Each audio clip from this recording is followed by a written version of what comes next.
பிள்ளை தொழுகாமல் ஃபோனை பார்த்துக்கிட்டு இருக்கு. நபிலா, என்னக்கா சொல்லு.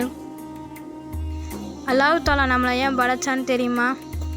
தெரியும், இருந்தாலும் நீனே சொல்லு. அல்லாஹ் தாலா தன்னை வணங்குவதற்காக மனிதனை படைத்தான். அனைத்திலும் உயர்ந்தது எதுன்னு தெரியுமா? தெரியும், தொழுகை தானே. ஆமாம், கரெக்ட், தொழுகையில் தான். தொழுகையில் மனிதன் அல்லாஹ்வோடு பேசுகிறான். சஜிதாவின் போது அவன் அல்லாஹ்வை நெருங்கி விடுகிறான். அல்லாஹ் தாலா தன் இருப்பிடத்திற்கு அழைத்து சென்று கொடுத்தது எதுன்னு தெரியுமா? அதுவும் தொழுகை தானே. கரெக்ட் தான்.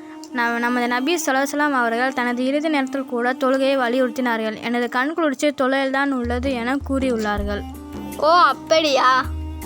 ஆமாம். அல்லாஹ் தாலா எல்லா முஸ்லீமுக்கும் 5 வேளை தொழுகையை கடமையாக்கியுள்ளான். ஆகையால் நாம் அதற்கு முக்கியத்துவம் தர வேண்டும்.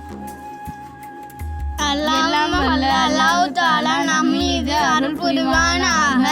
ஆமீன். இவ்வளோ நேரம் சொன்னேன்ல, ஃபோனை கொடுத்துட்டு போய் தொழுகு போ. சரிக்கா, தொழுக போகிறேன்.